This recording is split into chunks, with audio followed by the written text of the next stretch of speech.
Bueno, buenas tardes a todos, a todas, a todes. Ya tenemos varios participantes que han ingresado a la sala, así que podemos comenzar. En primer lugar, darles la bienvenida desde el Instituto de Estudios y Capacitación de CONADU. Se encuentra presente Yamile Sokolovsky, todos la conocemos. Para los compañeros de otras organizaciones, Yamile es la directora del Instituto de CONADU, además de ser secretaria de Relaciones Internacionales de la Federación. Mi nombre es Belén Sotelo, soy coordinadora también en el Instituto de Estudios de CONADU, y acá esta actividad la estamos coorganizando entre el Instituto y el área de CIMAT, que conduce el compañero Arnoldo Pucci, quien es hoy uno de los panelistas. Mi presentación es solamente un saludo de bienvenida, de poder reencontrarnos después de tanto tiempo de no vernos. El año pasado desde el Instituto promovimos algunas actividades de discusión sobre condiciones y medio ambiente de trabajo, y este año estamos retomando esa agenda con esta primera actividad, con el tema obviamente actual y que a todos nos preocupa, que tiene que ver con la pandemia y las condiciones en las cuales podemos pensar que se desenvuelve nuestro trabajo. Antes de pasarle la palabra a Mariel Casentini, quiero agradecer y mencionar a quienes se encuentran presentes, a las organizaciones que se encuentran presentes, sindicatos de CONADU. Hay varios, están compañeros de ADUL, de ADAI, de FEDUBA, de COA, de ADUNCE, del CIDIU, de CIDIUNLAR, de ADUNSADA, de SIDUNCU, de AGDU, de ADIUNC, de ADUNTREF. Disculpen si me estoy olvidando de alguno.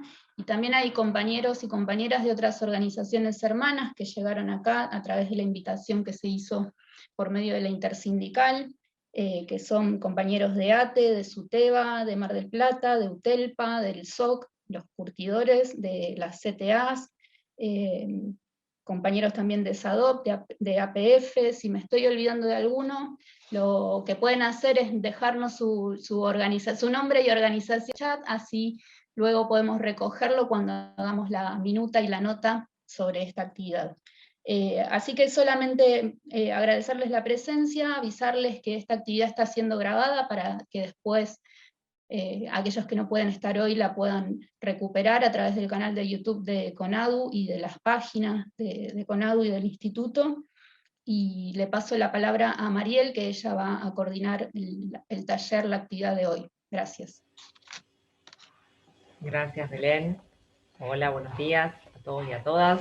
Como me presentaban recién, soy Mariel Casentini Maffeo, trabajo en el instituto y también soy delegada de base de FEDUBA.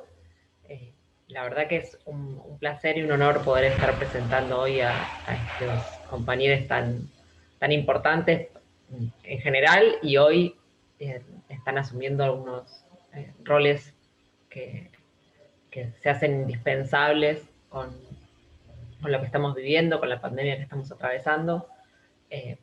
Nos parece importante, por todo lo que se está discutiendo hoy en día, poder poner este tema sobre la mesa. Por eso la actividad de hoy se llama COVID-19 y los indicadores de riesgo para la presencialidad. Y voy a invitar que primero nos acompañe con sus palabras a quien es ya una eminencia en estos temas, que es Linia Capone. Ella es neumonóloga, especialista en salud ocupacional, docente e investigadora de la Universidad de Buenos Aires, secretaria de Salud Laboral de la CTA de la provincia de Buenos Aires y coordina el espacio intersindical de salud y trabajo. Lilia, no sé cómo estás con tu conexión.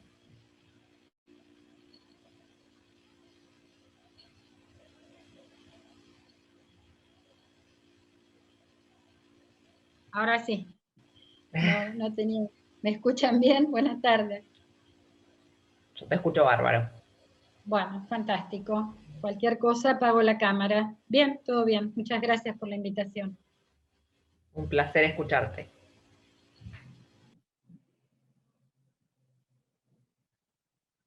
¿Ya arrancamos? Ah, bueno, no te había entendido, perdón. Bueno, buenas tardes, compañeros, compañeras. Bueno, es un placer estar acá con ustedes. Gracias a los compañeros de CONADU, gracias Yamile, Arnoldo. Y bueno, ahí veo muchos compañeros del espacio, así que está buenísimo. Siempre decimos nosotros desde el espacio intersindical que esta construcción es colectiva, nadie tiene el saber, todos tenemos un saber, y creo que el coronavirus nos ha hecho un poquito virólogos, epidemiólogos, médicos, estadistas, en fin. Así que creo que el coronavirus nos deja algunas enseñanzas. Bueno, si quieren, vayan pasando la primera diapo, slide.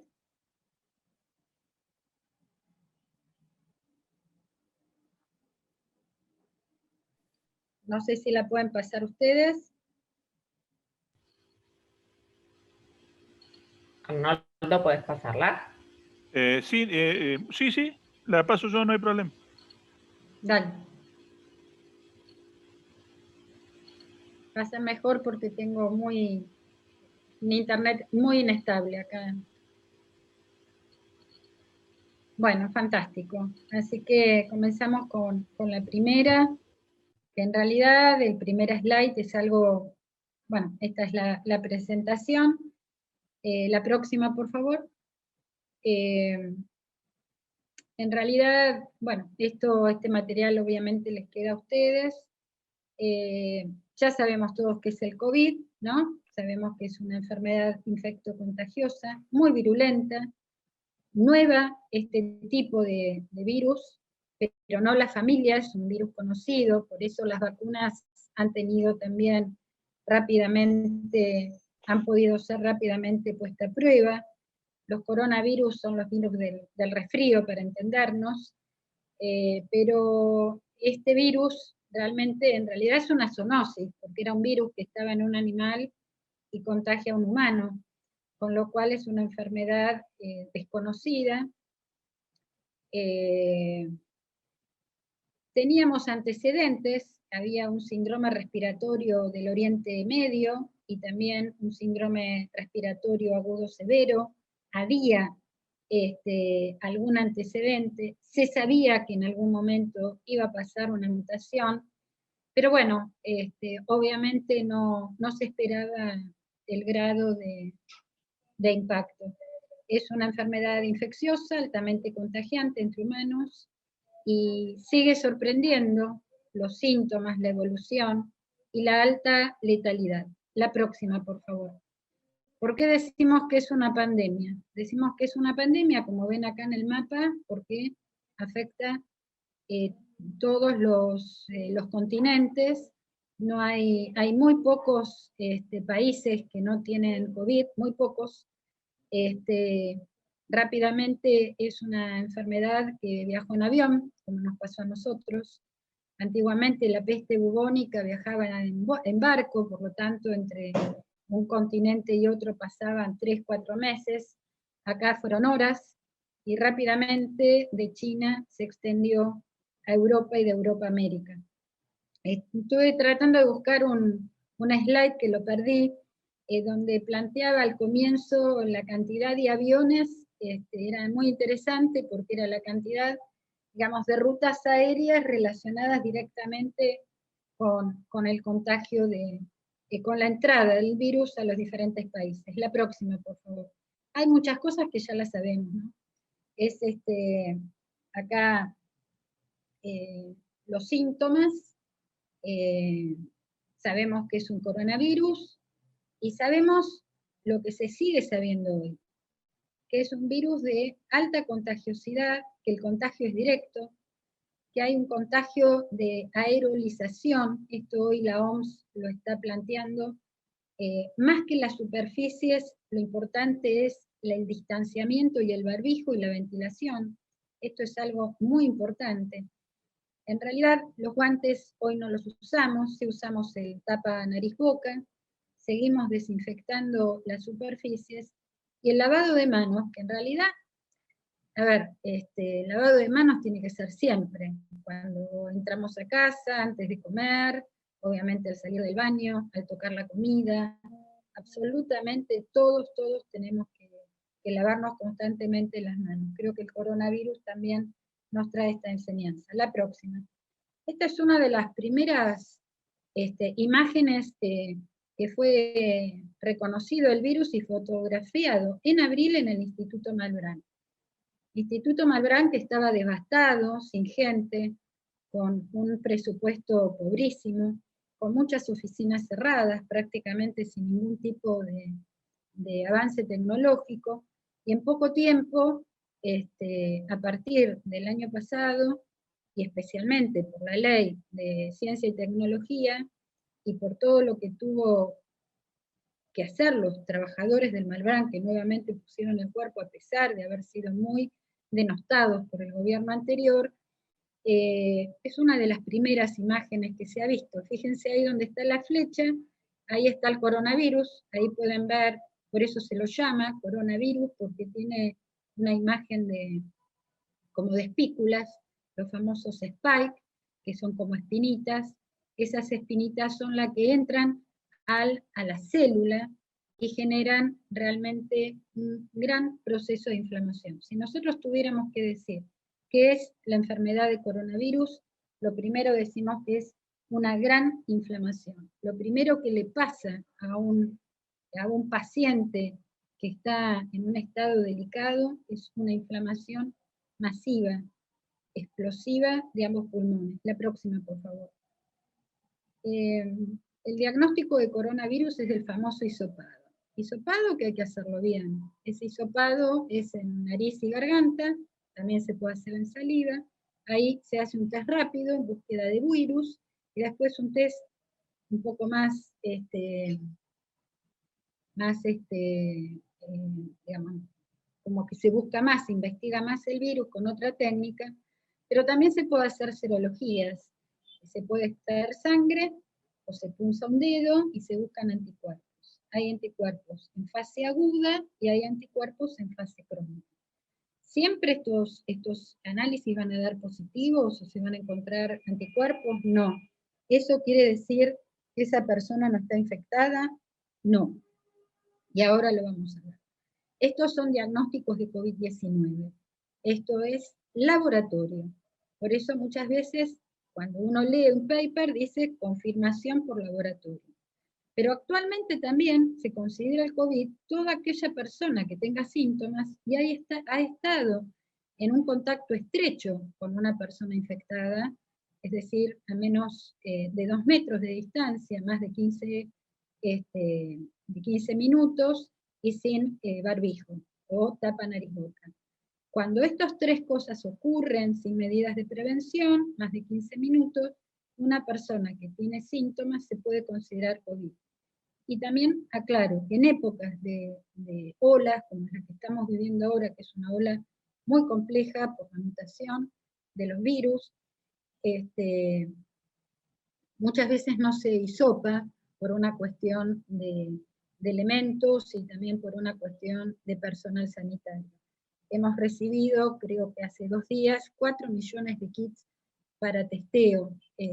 Esto ha sido muy importante. El año pasado en nuestro país, uno de los primeros que comenzaron a comprar este tipo de cosas, porque en una pandemia se sabe perfectamente que este tipo de insumos es escaso. La próxima, por favor. Esto es lo que yo les decía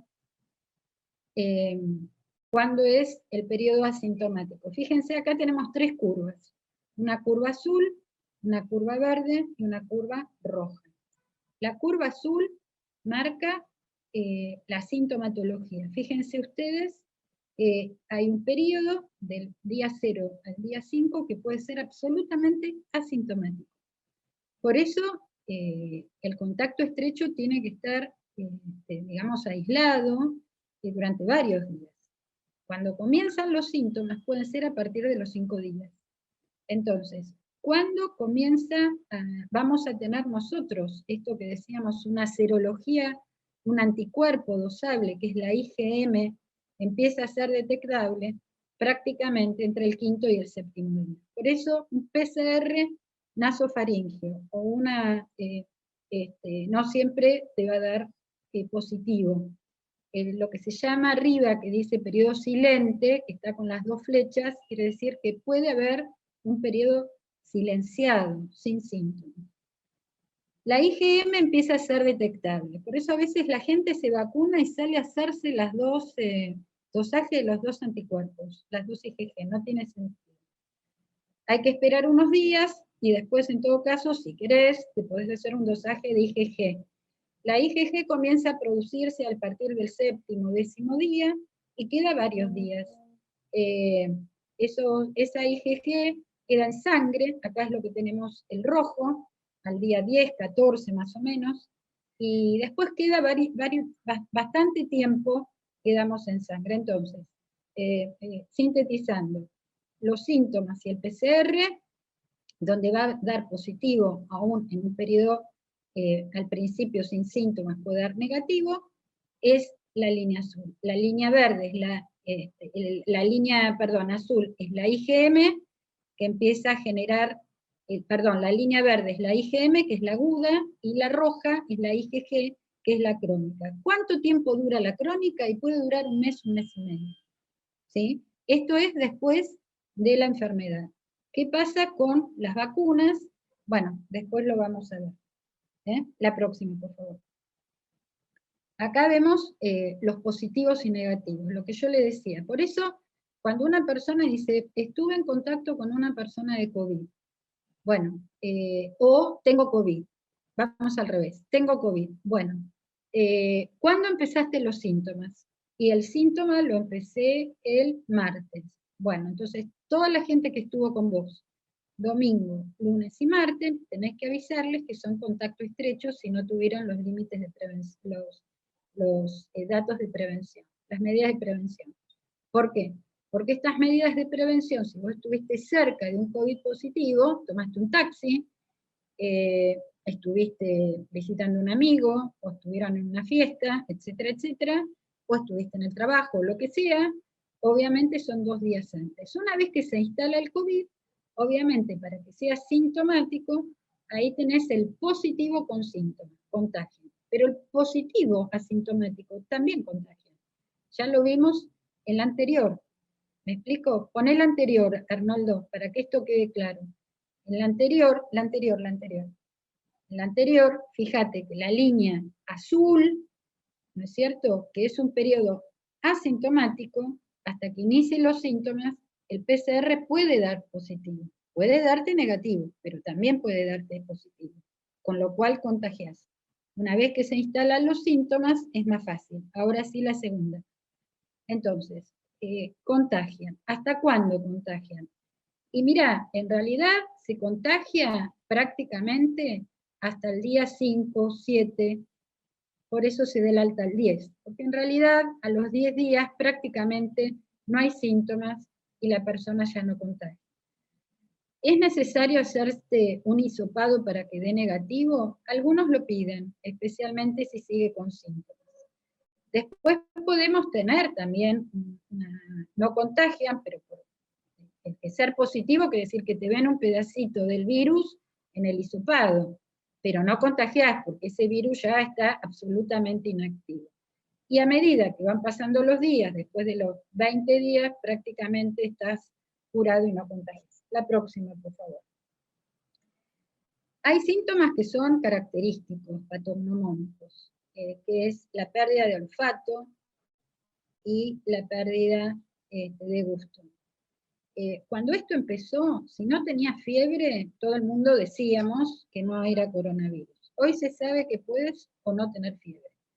Y podés tener síndrome gripal fuerte, una gran sensación, digamos, de dolor generalizado, mucho dolor de cuerpo, mucho dolor de cabeza, y después lo que vamos viendo es que vamos teniendo síntomas digestivos, como puede ser diarrea y vómitos, pero también erupciones cutáneas, con pérdida de color en los dedos de las manos o de los pies.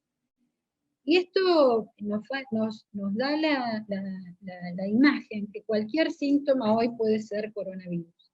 Obviamente no quiere decir que te duela el estómago y ya rápidamente te vayas a hisopar. Lo que sí uno tiene que tener alguno de estos síntomas, tiene que estar en observación 48-72 horas. ¿Cuáles son los síntomas más graves? Que es la famosa falta de aire por oxigenación. Mucha gente se compró el oxímetro. El oxímetro te marca el nivel de oxígeno en la sangre, pero no te da diagnóstico, porque vos podés ser asmático, podés tener una dificultad respiratoria, y obviamente tenés un oxígeno bajo, y eso no quiere decir que tengas coronavirus. Lo que sí se sabe es que esa dificultad respiratoria, esa sensación de falta de aire, también puede ser un síntoma que te esté marcando una insuficiencia respiratoria. Hay personas, pacientes, que llegan al hospital, digamos, con alguna sensación de falta de aire, y a las 3 horas se está internando. Lo que se está viendo ahora con estas mutaciones es que el coronavirus que estamos observando, la cepa Manaus y la británica, es muy rápido, es muy contagiosa, y da una letalidad muy alta, quiere decir, y afecta a gente mucho más joven. Entonces, lo que uno está escuchando de las personas que saben mucho, por ejemplo, el ministro de la provincia de Buenos Aires, el doctor Goyan y todo su equipo, saben muchísimo, porque aparte de estar en la gestión, están haciendo constantemente trabajos y una vigilancia estricta de lo que está pasando con este coronavirus. El otro día comentaba que antiguamente en las guardias se veía gente muy mayor de 65 años, 70, ahora no, se ve gente de 40 y pico, 50. También es cierto que los primeros que han sido vacunados han sido los mayores de 70 años, con lo cual disminuye la mortalidad en los mayores de 70 años. La próxima. Entonces, algunas definiciones para ir teniendo en cuenta. La próxima, por favor. No, perdón, la anterior. Me equivoqué yo, perdón, esta. Algunas definiciones. ¿Qué es un caso sospechoso? Toda persona que tenga algún síntoma de los que hablamos, con o sin fiebre. En especial si estuvo con un enfermo confirmado, o zona de brote, o personal de salud. Entonces, si yo tengo alguno de estos síntomas, si estuve con una persona COVID positivo, soy sospechoso. Quiere decir que soy COVID de ninguna manera, soy sospechoso. ¿Qué es contacto estrecho? Toda persona que haya permanecido a una distancia menor de 2 metros, con un caso confirmado, mientras el caso presentaba síntomas, o durante las 48 horas previas al inicio de síntomas, al menos 15 minutos. Pueden ser compañeros de trabajo, convivientes, visitas. Bueno, esto pasó que vino un viajero de, no sé, creo que era de Miami, que se fue a vacunar y vino con síntomas, cambió un certificado diciendo que era COVID negativo, y después contagió a varios pasajeros. Entonces, por eso esto es una cuestión que no es un cuidado de uno solo, sino que es un cuidado colectivo. Y ahora sí, la próxima, Arnaldo, por favor. Lo primero que nosotros tenemos que saber, esta es una recomendación que hemos hecho desde un espacio junto con el Ministerio de Salud, que es un algoritmo, digamos, en realidad es una hoja de ruta. Entonces, si yo tengo un contacto estrecho de un caso de COVID, vamos al lado izquierdo de la pantalla, en color celeste, lo primero que hay que hacer es un aislamiento, y ver si presenta fiebre o alguno de los síntomas descriptos, tiene que comunicar, hay que hisoparlo, y si es positivo, entra a una hoja de ruta que se llama manejo de casos COVID-19. ¿Qué pasa si esa persona da negativa? Pero tiene que cumplir 14 días. ¿Por qué? Porque fue contacto estrecho. Entonces, si tiene síntomas, hay que evaluar las otras etiologías. Por ahí puede tener una gripe común, o puede tener una neumonía, una faringitis, ¿no es cierto?, una gastroenteritis. Eso no quiere decir que sea COVID. Una vez que supongamos que no tenga síntomas, y que tiene que cumplir 14 días de exposición, una vez que se cumplimenta, ahora son 10 días, creo que se dan 10 días de aislamiento, ya tiene la próxima, por favor.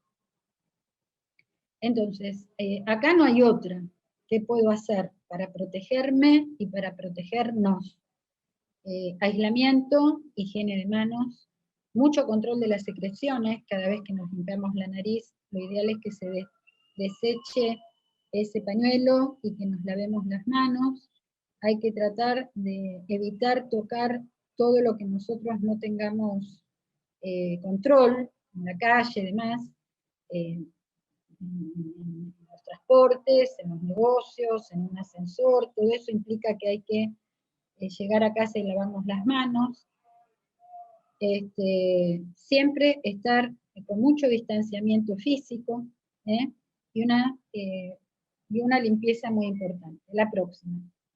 Este slide, ustedes saben que hay un grupo de investigadores que se llaman Anti-Fake News, y constantemente están dando una serie de consejos, ¿no? Porque ustedes saben que una de las peores aspectos de esta pandemia son los falsos conceptos. Muchas veces mucha gente habla sin saber, u otra gente lo hace con una orientación netamente política.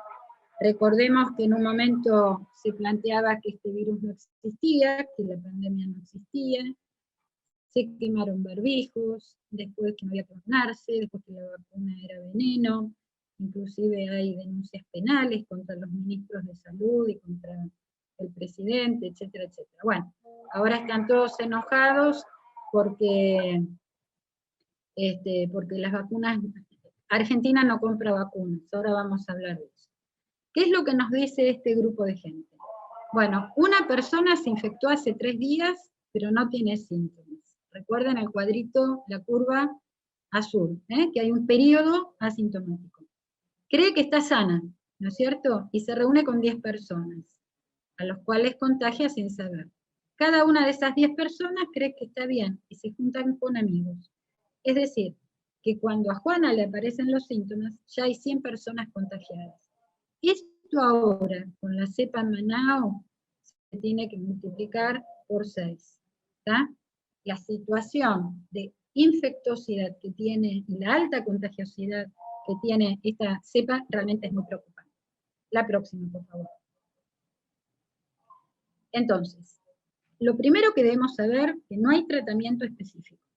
Esto de que aparecen, hay muchos tratamientos, digamos, en investigación, está el ibuprofeno inhalatorio, en un momento se habló de la ivermectina.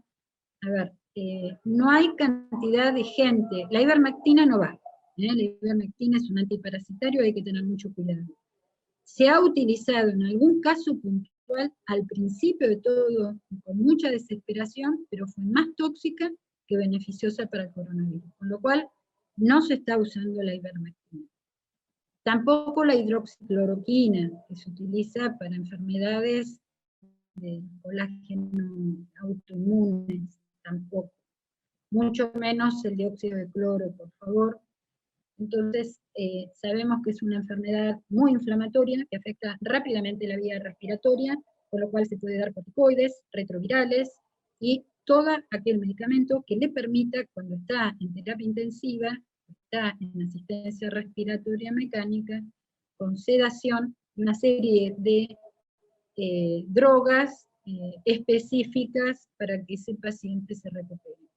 Lo que sí nosotros tenemos, y esto es algo, como digo yo, un invento argentino, es el tema del plasma, del suero equino, y ahora vamos a hablar de las vacunas. La próxima, por favor.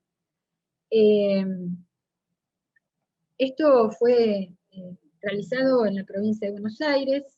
Es muy importante la donación de plasma, quiero decir que las personas que han donado plasma han sido mujeres y de barrios de clase media a pobre. Esto siempre lo dicen en la Dirección de Hemoterapia de la provincia de Buenos Aires.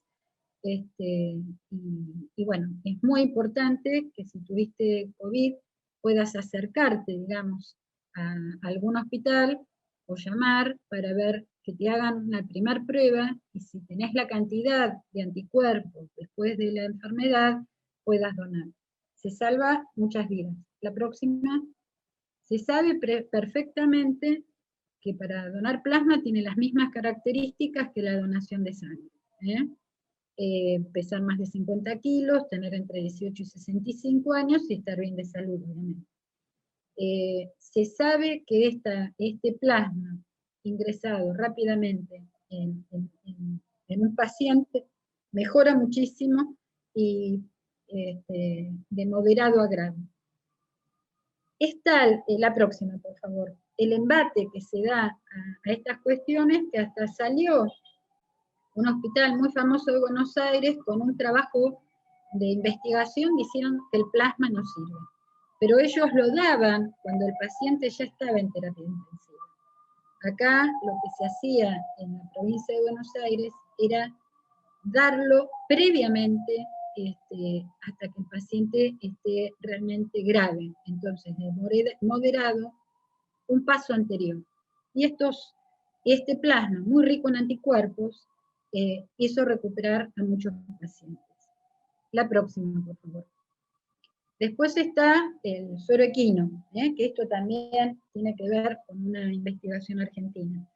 Se da un virus a los caballos, generan una proteína, y vemos las espículas, se le saca plasma, se los purifica, y después ese plasma purificado con anticuerpos salva muchas vidas. Y realmente es algo que se está utilizando mucho. Estos anticuerpos se unen a la proteína del virus, a la espícula. Ahí ustedes ven como I, del lado izquierdo de la pantalla, ven un virus con muchos pinchecitos, que esas son las espículas, por eso se lo llama coronavirus, y los anticuerpos en forma de I. Cada I trata de unirse a esa proteína para que el virus no ingrese a la célula, no la destruya y genere una gran inflamación. Esto es muy importante. La próxima, por favor. De acuerdo a un análisis que se ha hecho, se está prácticamente el equipo científico de Immunova, que tiene mucho que ver, es un laboratorio mixto, privado y estatal. El 90% de los pacientes de curso mayormente severos, tratados con suero equino, no requirió unidad de terapia intensiva. Y eso es muy importante por dos cuestiones. Primero, porque el paciente, obviamente, una vez que entras en terapia intensiva, estás muy cerca de la asistencia respiratoria mecánica. Y por otro lado, una cama libre en terapia intensiva marca, digamos, una ayuda a que no se colapse el sistema sanitario. El ANMAT ha aprobado, a pesar que sigue en fase de vigilancia, no de investigación, que son dos cosas diferentes, el tratamiento con suero. Ahora, ¿qué vacunas tenemos? Las vacunas que tenemos son estas, menos la Pfizer, que no la hemos contratado. Tenemos la Sputnik, que tiene 2 dosis, que son 2 adenovirus, ¿sí? Que es la que provoca el resfrío, y transporta el ADN de este virus, ¿sí? Y fabrica una proteína para que el COVID no entre a la célula. Ese adenovirus está modificado, así no se multiplica en el cuerpo humano. Esto es tanto para la Sputnik como la famosa AstraZeneca de Oxford. ¿Por qué fue tan denostada la vacuna de Oxford en Europa? Porque obviamente Inglaterra está en el Brexit, está por fuera de Europa, y había mucha componenda entre Pfizer y Oxford. Con lo cual, nosotros tenemos que siempre mirar que esto es un juego capitalista, de concentración, de dinero, de poder, y que poco importa la vida de la gente. Esto es lo que se llama la geopolítica.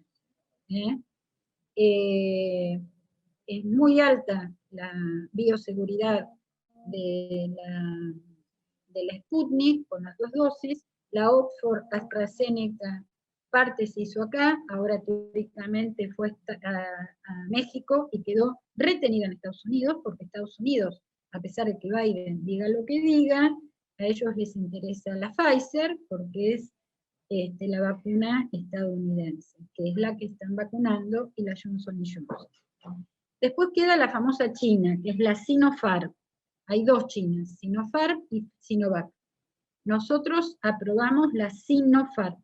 La Sinopharm es de virus inactivos, es decir, que genera respuesta inmune, pero no genera la enfermedad porque no se reproduce, y prácticamente da a los 14 días con 2 dosis el 80% de bioeficacia. La Sinopharm es muy buena, es la que se está utilizando, están llegando las últimas, porque en China cumple 400 años el Partido Comunista Chino, y en julio quieren vacunar a 60 millones de chinos, con lo cual no van a exportar esta vacuna. Por eso están llegando para dar la segunda dosis a todos los que lo necesitan.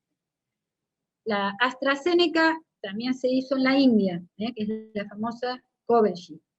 Esa vacuna Oxford AstraZeneca realizada en la India, ustedes saben que en este momento en la India tienen 25 millones de infectados y tienen un índice de muertos de 400.000 personas por día, con lo cual la vacuna india queda en India, obviamente no la están exportando.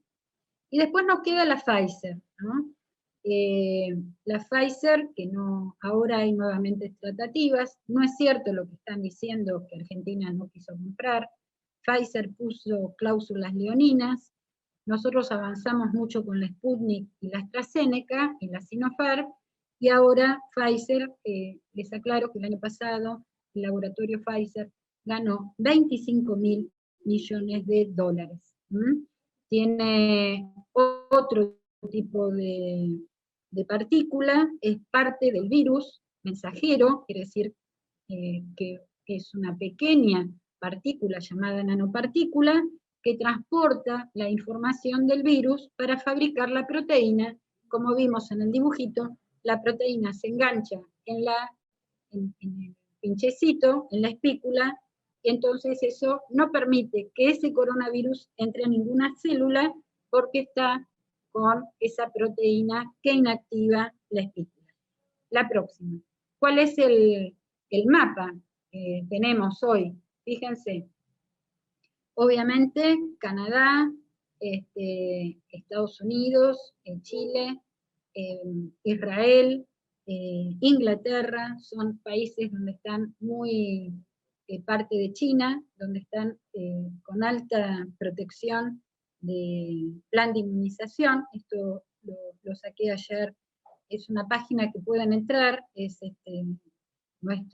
datos de nuestro mundo, Our World in Data, y esto ayer planteaba cuál era el panorama de la vacuna. Les vuelvo a aclarar, fíjense que en muchos países que son muy pobres, África, prácticamente no tienen cobertura de vacuna. Por eso es muy importante la COVAX, que es lo que plantea la OMS para que se compre, que es la AstraZeneca, para repartir a muy bajo precio en los países que los grandes laboratorios que tienen absolutamente la mirada del mercado no llegue, si no pagan lo que ellos quieren, obviamente no llega a los países.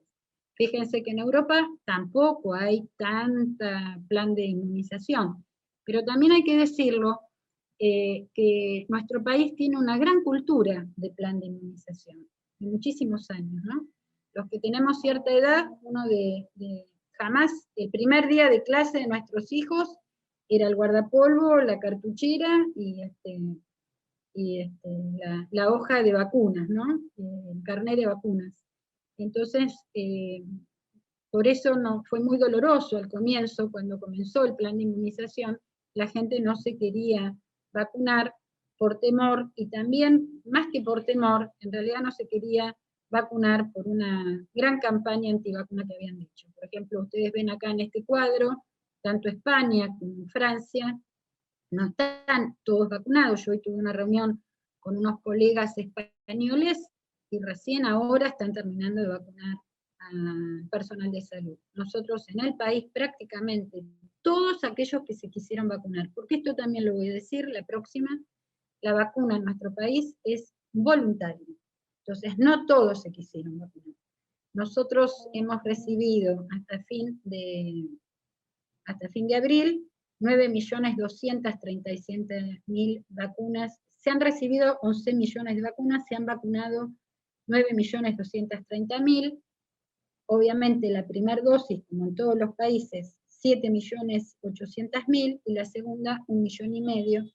Ahora se está vacunando mucho más, prácticamente en ciertos, por ejemplo, en la provincia de Buenos Aires, se ha vacunado el 95% del personal de salud, el 90% de los mayores de 70 y 80 años, se está vacunando a los mayores de 50, 40 y 50 con comorbilidad, y el 30% del personal de seguridad y el 60% de los docentes de la provincia de Buenos Aires.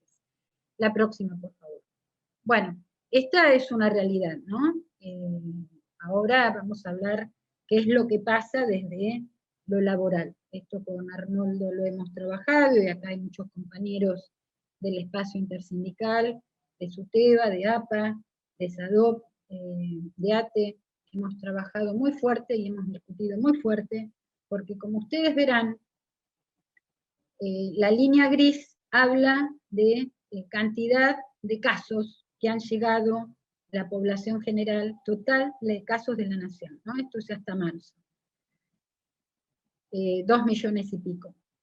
Pero fíjense que a partir que se genera el DNU, es decir, en febrero, marzo, cuando se libera, se comienza a liberar algunas actividades, la línea azul marca las enfermedades profesionales denunciadas. Hay un amesetamiento, pero eso no quiere decir en la línea azul que hay menos casos de enfermedad laboral. Estos son los casos de los trabajadores que han tenido COVID y han denunciado. Sino que a partir del DNU, durante el ASPO, cuando comienza toda esta cuestión, donde tuvimos 3 meses todos aislados, la ART, hay una resolución, un DNU, donde las ART tenían que sí o sí aceptar la denuncia de los trabajadores enfermos, y después estos trabajadores tenían que hacer un segundo trámite. Por eso dicen que la enfermedad profesional, el COVID, es una enfermedad profesional no listada. La próxima, por favor. ¿Cuál es epidemiológicamente lo que se ha visto la próxima? Fíjense que la mayor cantidad de personas que han denunciado a la Superintendencia de Riesgos del Trabajo a través de su ART es el 42% de otros. Es decir, que ahí adentro estamos todos, trabajadores que han tenido COVID. El 22% con 8 ha sido trabajadores de la salud, después siguieron las fuerzas de seguridad, tareas de limpieza, transportes de pasajeros, comercios y también el tema de seguridad privada. ¿Cuál es la situación hoy? La situación hoy es que las ART rechazan sistemáticamente las denuncias. ¿Por qué? Porque están más o menos liberadas, digamos, las actividades. Tal es así que ha salido una resolución, hoy el Ministerio de Trabajo lo aclaró, que todo aquel trabajador que es convocado por su patronal, después de haberse dado la segunda vacuna, la primera o la segunda vacuna, 14 días después, aunque sea grupo de riesgo, puede ir a trabajar. Esto nosotros como espacio intersindical, donde nucleamos a muchos sindicatos de la CGT, Corriente Federal y CTA, no estamos de acuerdo. Consideramos que si un trabajador es grupo de riesgo, no puede estar trabajando en esta segunda ola, no condice con el espíritu de la política que se está llevando adelante del cuidado de la vida, y realmente consideramos que la mayor cantidad de población vacunada todavía existe un alto riesgo. La próxima, por favor. Y nosotros siempre decimos que cuando algo es necesario e imposible hay que cambiar las reglas del juego. Es decir, que en este sistema de riesgos del trabajo que está privatizado, donde las aseguradoras de riesgo del trabajo tienen una función mercantilista, nosotros siempre decimos desde el espacio intersindical que la salud de los trabajadores tiene que estar en el Ministerio de Salud, no puede estar en el Ministerio de Trabajo. El Ministerio de Trabajo tiene que controlar los riesgos de los empleadores, tanto públicos como privados, y el Ministerio de Salud debe velar por los ciudadanos, por lo tanto también para los trabajadores. Por eso, la próxima, por favor, lo que planteamos nosotros es que como primer medida el COVID debe ser considerado enfermedad profesional. Y bueno, esto es un encuentro que hicimos con varios diputados y senadores. Hoy hay un proyecto de ley para que el COVID sea incluido como enfermedad profesional dentro de la ley, como se hizo con el hantavirus, como se hizo con la fiebre hemorrágica, como se hizo con la leptospirosis, con las varices, con las hernias. Es decir, tiene que estar incluido dentro del listado. La próxima, por favor. ¿Y por qué decimos que tiene que estar incluida dentro del listado? En primer lugar, porque hay una relación legal.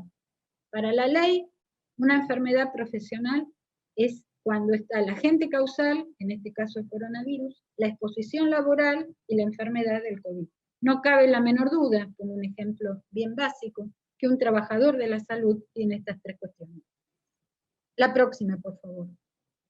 La razón epidemiológica, porque hemos visto que el 70 y pico % de las denuncias que ha llegado a la superintendencia como enfermedades profesionales están relacionadas con el COVID. La próxima, por favor. Una razón económica. La mayoría, el 85% de los trabajadores, cuando se han enfermado, fueron a la obra social o bien a los efectores de salud pública. Entonces, las aseguradoras de riesgo de trabajo no tuvieron ningún gasto, ganaron muchísimo dinero, solamente se manejaron por internet.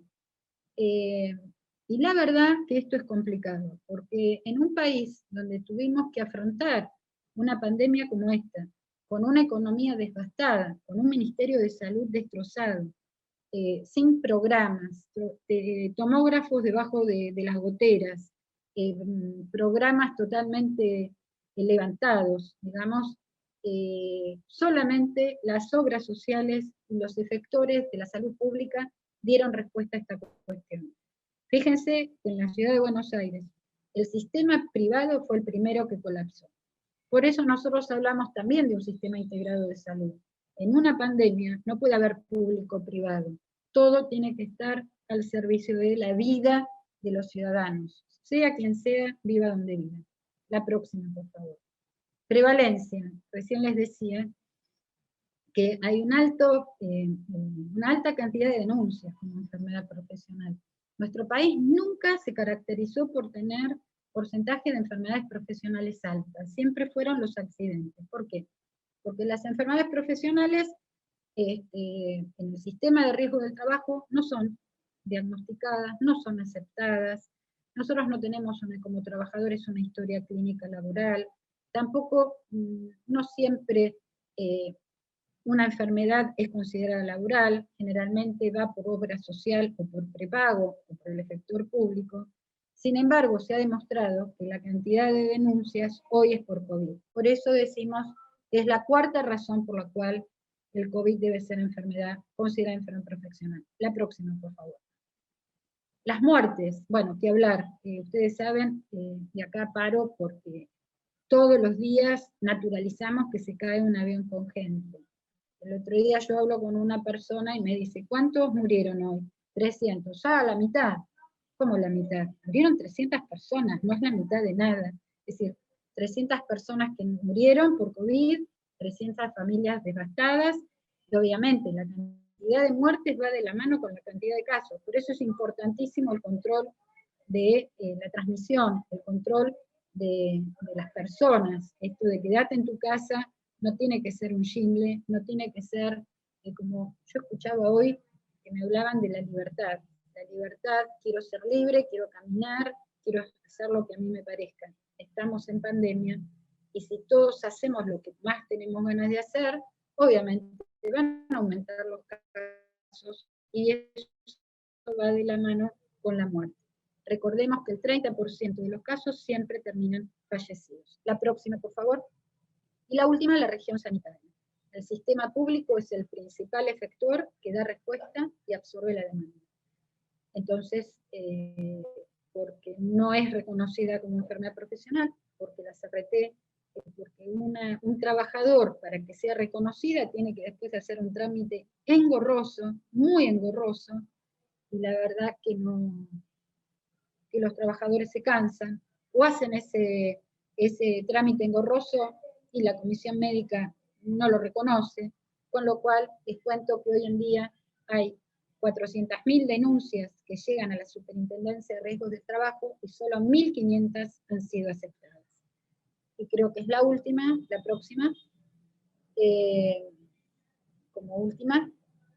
Bueno, y como dice Ramón Carrillo, la salud no constituye un fin en sí mismo, para el individuo ni para la sociedad. Es una condición de vida plena.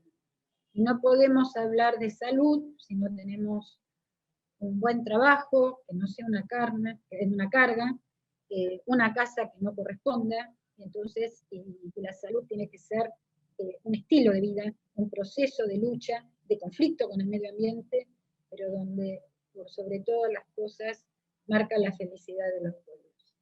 Así que bueno, por último, les agradezco y quedo a disposición de las preguntas y muchas gracias por la invitación. Muchas gracias, Lilian. Fue muy, muy claro y esclarecedora tu presentación. Ahora me parece importante presentarlo a quien es nuestro coordinador de la mesa de CIMAT, de la Paritaria Nacional, representando a CONADU. Él viene haciendo un trabajo, la verdad que muy arduo desde el principio de la pandemia, incorporando la CIMAT a la paritaria y planteando líneas generales que podamos avanzar en las universidades. Él es Arnoldo Pucci, es especialista de higiene y seguridad en el trabajo, docente de la Universidad Nacional de Villa Mercedes, y de la UTN de Mendoza, y secretario del sindicato de Villa Mercedes. Arnoldo. Bueno, buenas tardes a todos y todas. Bueno, un poco continuando con lo que venía diciendo Lilian, y bueno, un poco lo que en estos últimos tiempos hemos tenido o escuchamos a hablar y nos aparecen el tema de los indicadores y cómo medimos y cómo definimos si retornamos a una actividad o si también podemos abrir un lugar, o lo que más se ha explicitado este último tiempo relacionado con la presencialidad sí o la presencialidad no. Indudablemente esto nos hablan de indicadores, y esos indicadores normalmente los tenemos circunscriptos a indicadores de tipo epidemiológico que nos miden, nos dan parámetros o lineamientos generales, y para eso, digamos, deberíamos hacer lo que en seguridad laboral hablamos de la gestión de los riesgos. Es decir, primero tenemos que entender qué es lo que es un riesgo, y en realidad, si tomamos la definición de riesgo, cuando hablamos de riesgo nos referimos a que es una combinación de una probabilidad de que ocurra algún evento por exposición a un agente de riesgo, en este caso que estamos hablando hoy, que es el relacionado con el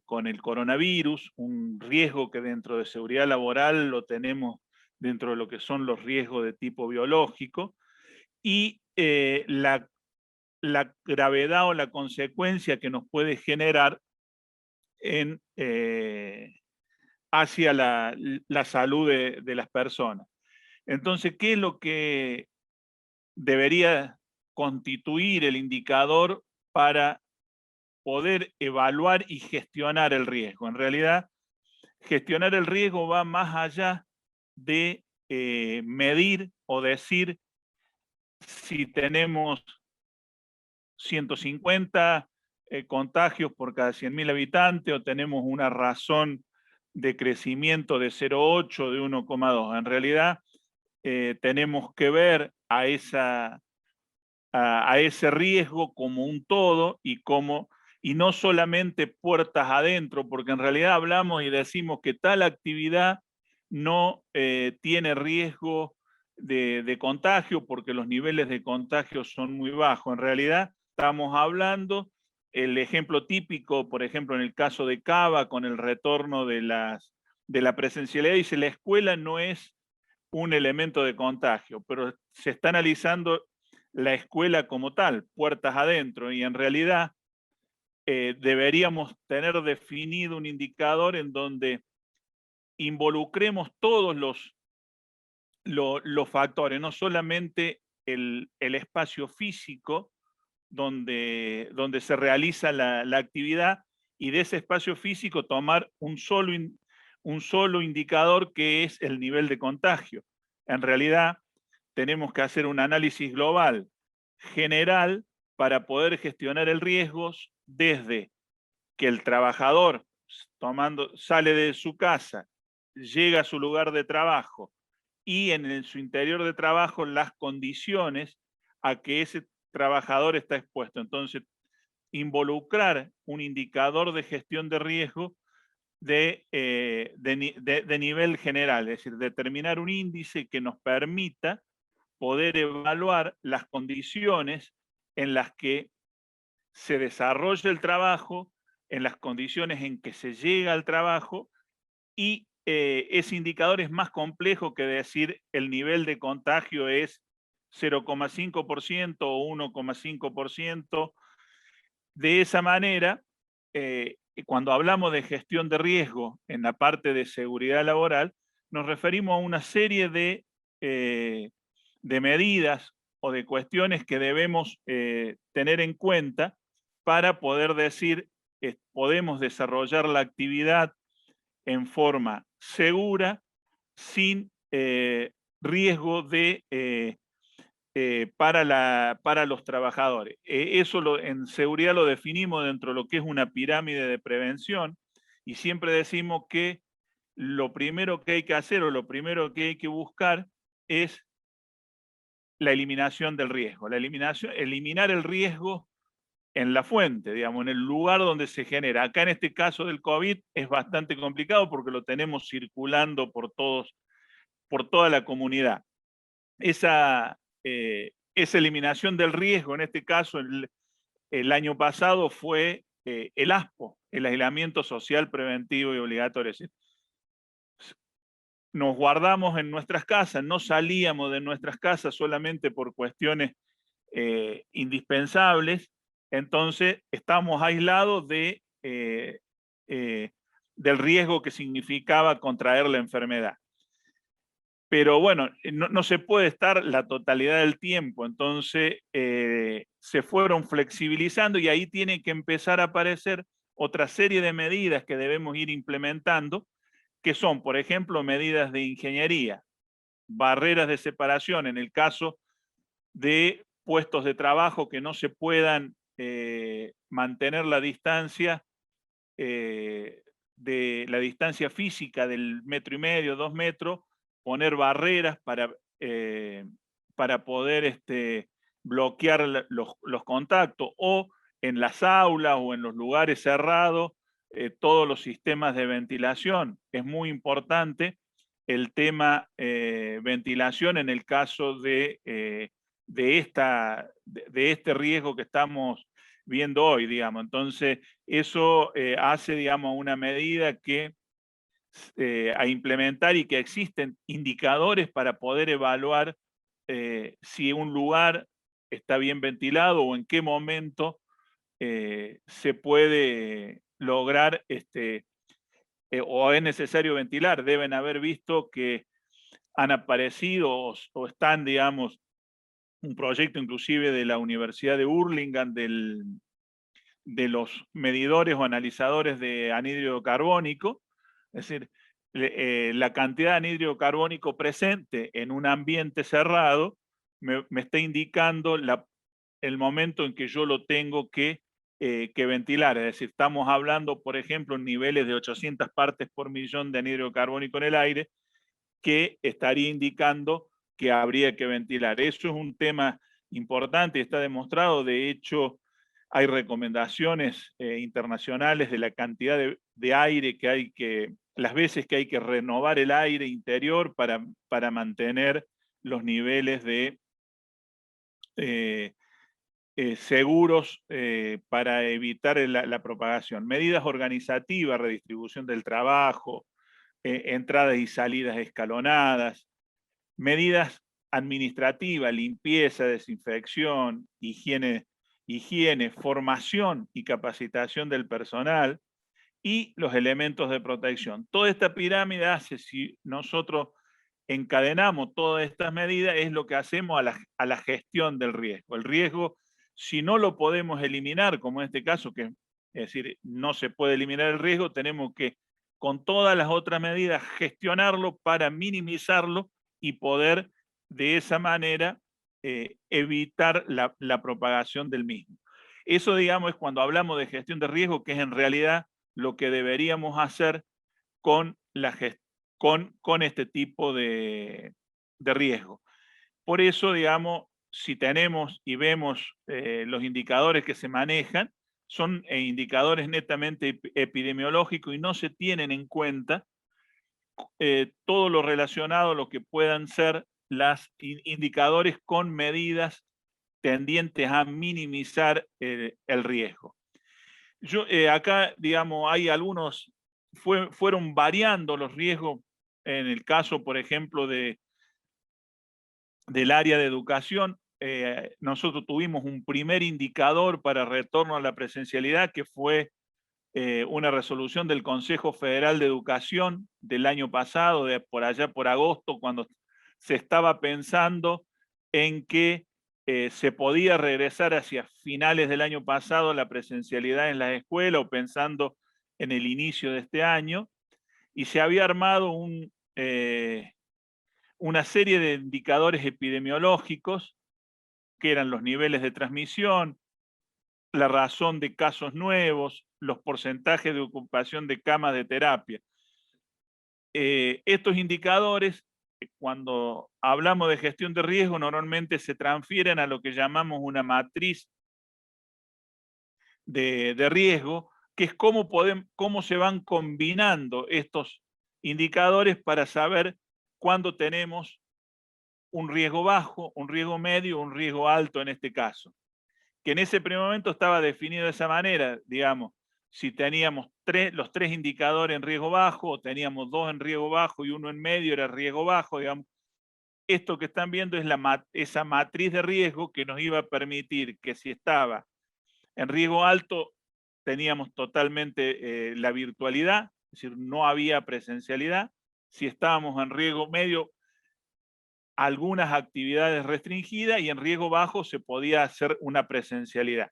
Esto fue este primer indicador que tuvimos, digamos, a nivel educativo, y eso fue cambiando hasta que apareció el último DNU presidencial, que marca una serie de otros parámetros, además de estos tres, y que es inclusive lo que antes de eso, además la Sociedad Argentina de Pediatría armó un panel mucho más complejo, en donde, además de tener presente indicadores de tipo epidemiológico y más ampliado el rango, no solamente en un rango de 3, sino en un rango de 5, mucho más amplio, que permitiera poder hacer evaluaciones y manejar el riesgo un poco más, con un poco más de amplitud. Incorporó, además de lo epidemiológico, una serie de factores relacionados con las condiciones y medio ambiente de trabajo, el uso de mascarillas, el distanciamiento social, la limpieza y desinfección, cómo se hacía la trazabilidad de los contactos estrechos. Es decir, esto es un indicador que elaboró en su momento, hacia finales del año pasado, la Sociedad Argentina de Pediatría. Una gran cantidad de indicadores que nos permitían evaluar esa posibilidad, con un rango en poder determinar algunas actividades que se pudieran llegar a realizar. Y llegamos a esto, que es el último decreto, el DNU presidencial, y que es el que se está, inclusive, este tipo de indicadores son los que están en la ley que se envió al Congreso de la Nación, que lo están tratando en el Congreso en estos momentos, en Cámara de Senadores, a los efectos de darle un marco legal para el manejo y la apertura o cierre de las diferentes actividades, o en el caso de las escuelas, las presencialidades. Acá abre, y estos indicadores hablan de centros urbanos de más de 40.000 habitantes, y hace una aclaración después para conglomerados urbanos de más de 300.000 habitantes, que en realidad lo que marca es, en el primer indicador, habla de la cantidad, el índice de incidencia, digamos, la cantidad de contagios tomados los últimos 15 días por cada 100.000 habitantes, dividiéndolo en 3 rangos. Y la razón de crecimiento, que en realidad toma los casos, la totalidad de casos de los últimos 14 días, dividido la cantidad de casos de los 14 días anteriores, es decir, las últimas 2 semanas epidemiológicas con respecto a las 2 semanas epidemiológicas anteriores. Y después define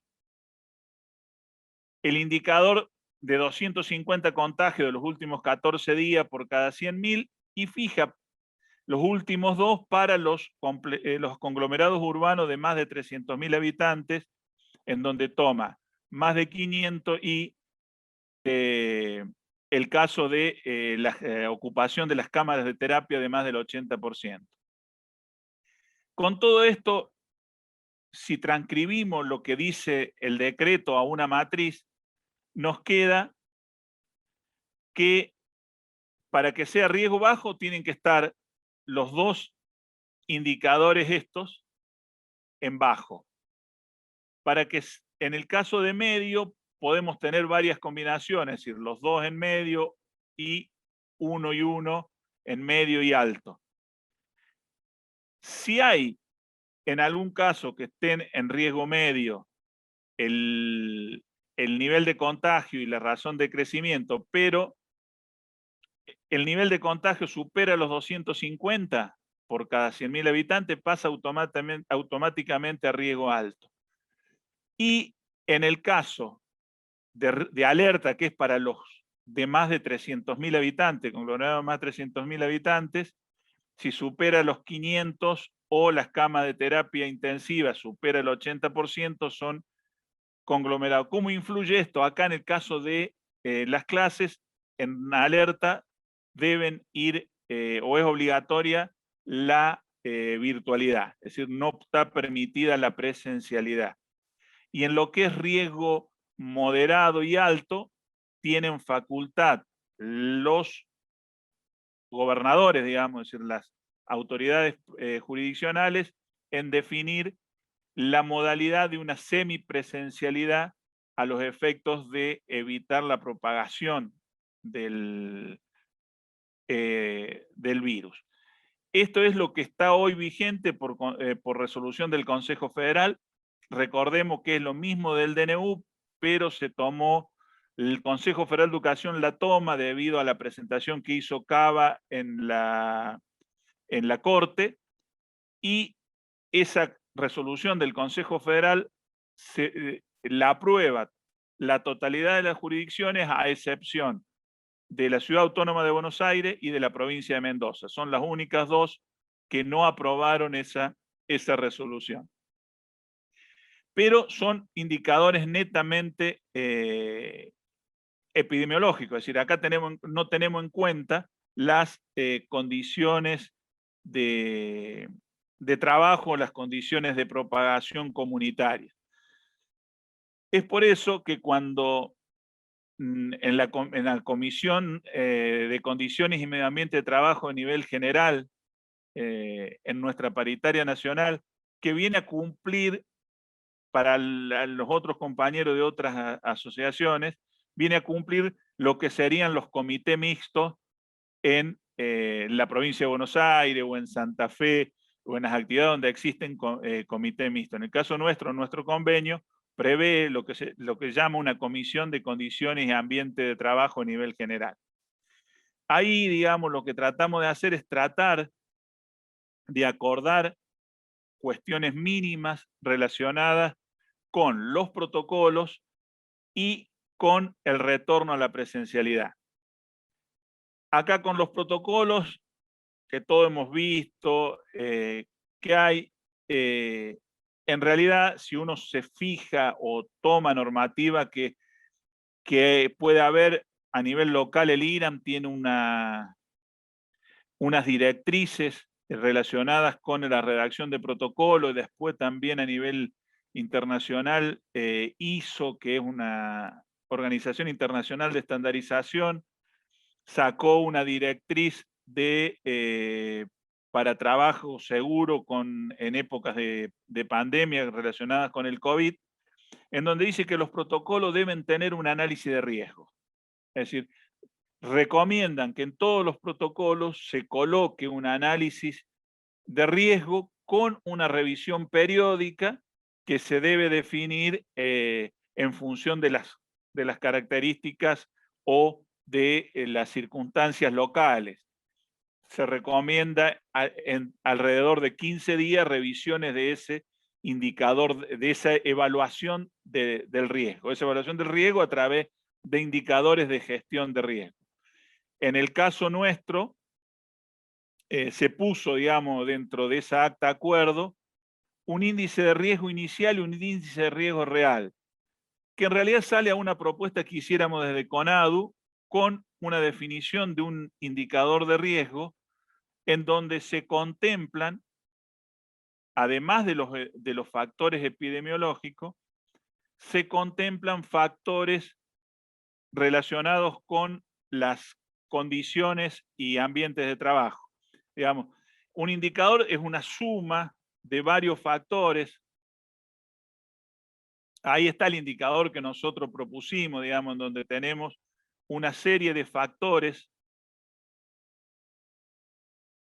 en donde estos tres primeros están relacionados con la cuestión epidemiológica, que ahora rápidamente los vamos a ver, digamos, como para ver a dónde están, y en estos dos estamos contemplando lo relacionado a las condiciones y ambiente de trabajo, tomando el trabajo o el puesto como un todo, digamos, no solamente el lugar de la actividad, sino la parte comunitaria, digamos, desde que ese trabajador sale de su casa y vuelve nuevamente a su casa, digamos, teniendo en cuenta un todo. Es un primer factor que era el epidemiológico con la tasa de crecimiento, con la tasa de contagio, tomando los indicadores que se fijan en el decreto, el nivel de exposición de riesgo con la razón de crecimiento, un nivel de recuperado. Es importante tener en cuenta lo que sugieren los epidemiólogos, ¿no? Cuanto mayor es la tasa de recuperación, mejor, es decir, estamos con menores exposiciones a riesgo. Y acá está, digamos, lo que es el análisis y la valoración del espacio de trabajo y del espacio comunitario, como una manera de incorporar en ese indicador de riesgo todo lo relacionado con el espacio de trabajo y el espacio comunitario en función de las medidas que se puedan ir tomando de restricciones a nivel comunitario que tienden a disminuir la velocidad de contagio. Ese es uno de los factores. Y el otro, un índice de gravedad en donde se toma también lo relacionado con el trabajo, en donde tomamos en cuenta renovaciones de aire. Las renovaciones de aire por hora, lo que se recomienda según las buenas prácticas laborales, o por ejemplo, esto también lo recomienda la Universidad de Harvard, en la Escuela de Salud de la Universidad de Harvard, de al menos 5 renovaciones por minuto. El porcentaje o la proporción de anhídrido carbónico en el aire interior en espacio cerrado menores a 800 partes por millón, tener al menos 4 metros cuadrados por cada persona que está en ese espacio cerrado, espacio de trabajo y espacio comunitario, digamos, tomando como un todo a ese individuo, a esa persona que se está movilizando. Puede ser el trabajador o puede ser un estudiante o puede ser una persona que se está movilizando, digamos. Por eso en ese índice, ese indicador, incorporar estos dos factores que tienen en cuenta estas cosas que en general, si tomamos lo netamente epidemiológico, no estamos teniendo en cuenta lo otro. Después, ese indicador, digamos, afectado por unos índices de control, fundamentalmente de cómo verificamos que eso se cumpla. Digamos, de esa manera tenemos una visión más amplia y una visión completa de tratando de tener en cuenta la manera de poder evaluar eso, digamos, poder evaluar ese riesgo, porque no es solamente el contagio, sino es también todo lo otro. De hecho, digamos, si vemos indicadores que se evalúan en las universidades en España, por ejemplo, o en Alemania, toman en cuenta mucho de estos factores. De hecho, este indicador está armado en función de recomendaciones de la Universidad Politécnica de Cataluña y de algunas otras universidades de España que llevan adelante este tipo de cosas. Por eso es importante, digamos, y esto tiene que tener una revisión periódica. ¿Qué es lo que recomienda? Normalmente tomar espacios de 2 semanas epidemiológicas, es decir, de 15 días. Bueno, y eso un poco quedo a lo que quieran consultar y eso un poco para abrir el debate. Gracias. Muchas gracias, Arnoldo.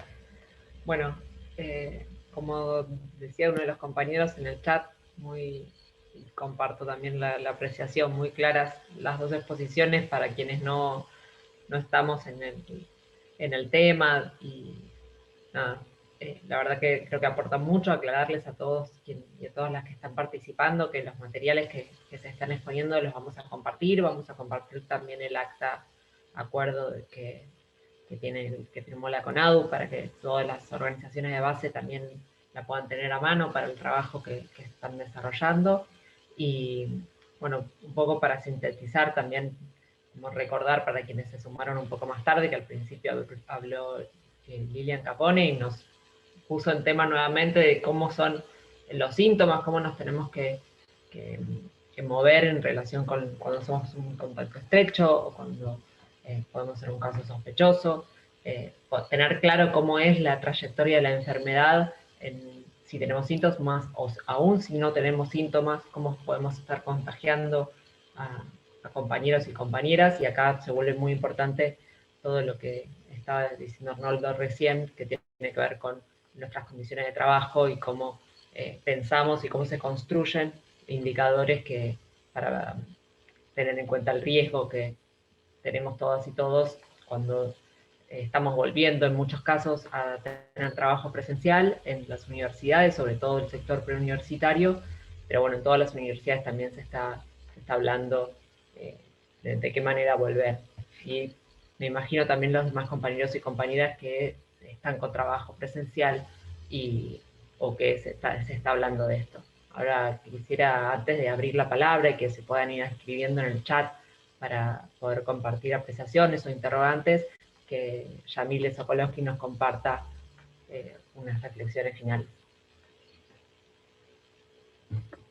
Bueno, gracias, Mariel. Bueno, no van a ser unas reflexiones finales, porque todavía vamos a hacer un intercambio acá con los compañeros y las compañeras. En primer lugar, le quiero agradecer a Arnoldo la iniciativa y el trabajo que viene haciendo en CONADU con todos estos temas, y a Lilian que nos esté acompañando hoy. Yo quiero decir que Lilian es una referente muy importante en todos los temas de salud y trabajo en nuestra CTA, y también claramente, digamos, por la construcción del espacio intersindical, ¿no? Como un espacio de articulación político sindical y también un espacio, voy a decir, pedagógico.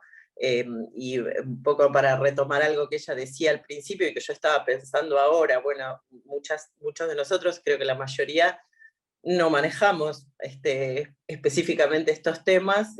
Bueno, como mucha gente nos hemos visto, bueno, como decía Lilian al principio, bueno, tratamos de no equivocarnos y de no creer que somos especialistas de lo que no somos, pero sí que, bueno, que estamos tratando de aprender sobre la marcha un montón de cosas.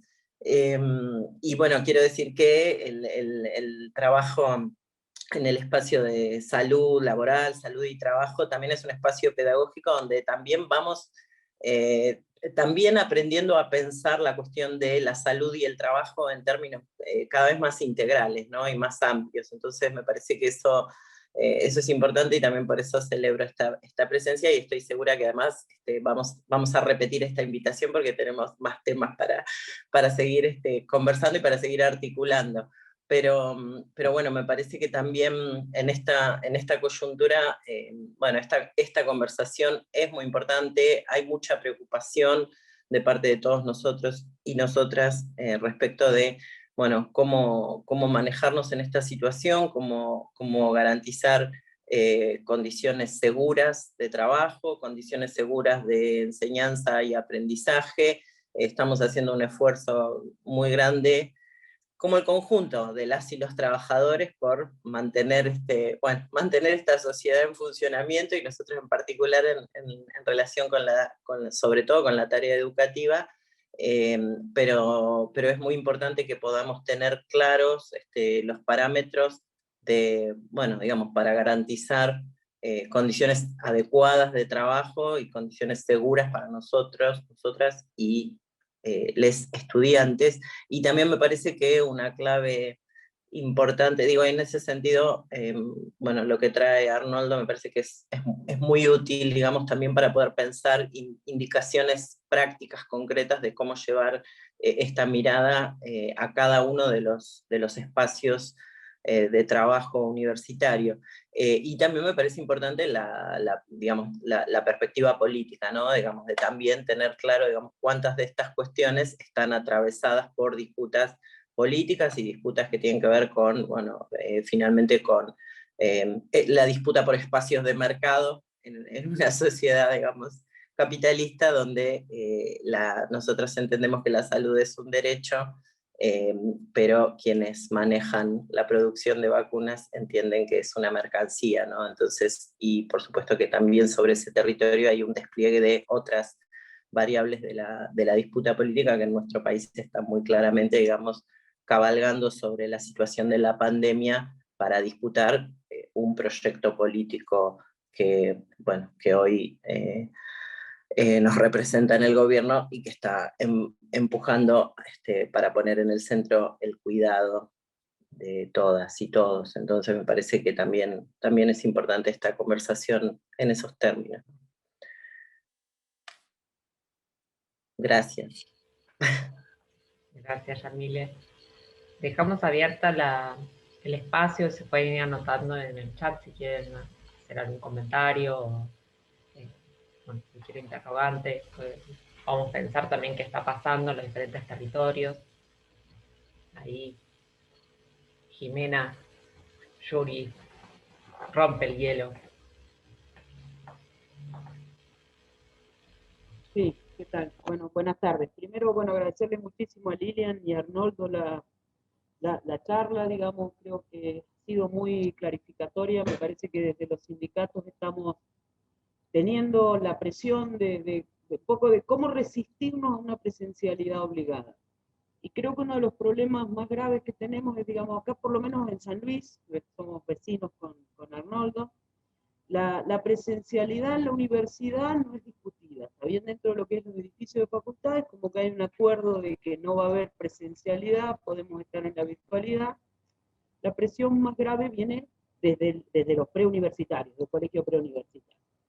Y yo, no sé, estaba mirando, corregime Arnoldo, después si me equivoco, nosotros venimos siguiendo, digamos, las tasas de los indicadores de San Luis, particularmente los de Capital, y la verdad es que uno mira eso y está peor que Cava. San Luis está peor que Cava hoy en día en todos los indicadores. Entonces, la restricción que se ha puesto es como que San Luis nunca va a alcanzar el alerta por la cantidad de habitantes que tiene la ciudad capital.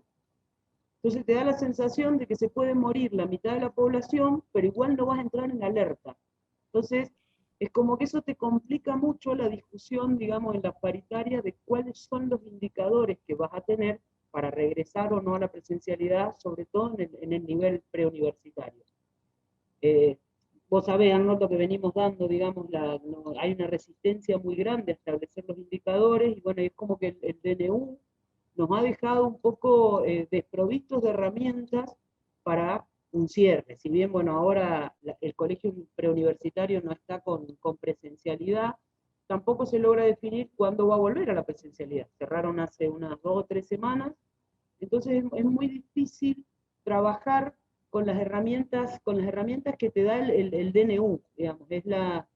Y la pregunta es si se puede avanzar más allá de ese DNU en una paritaria, digamos, si es factible que la Universidad Nacional de San Luis decida dentro de su autonomía que ella puede entrar en alerta.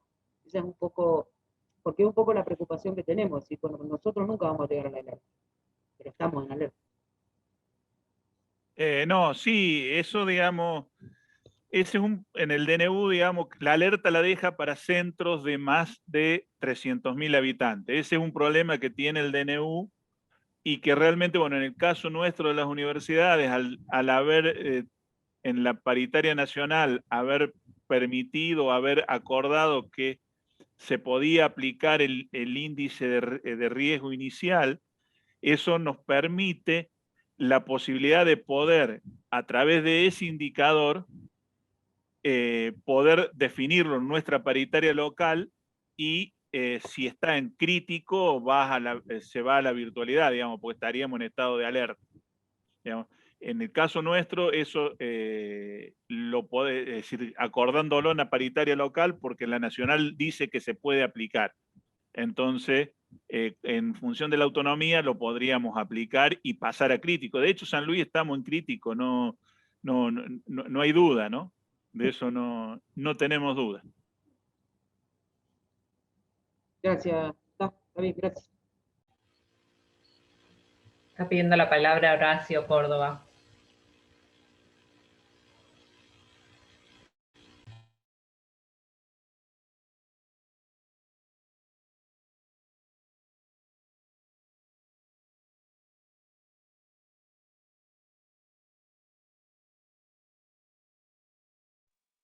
Hola, buenas tardes.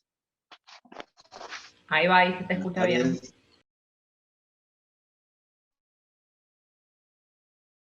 Bueno, gracias. Esto que estamos hablando todavía está en vigencia, no está en vigencia.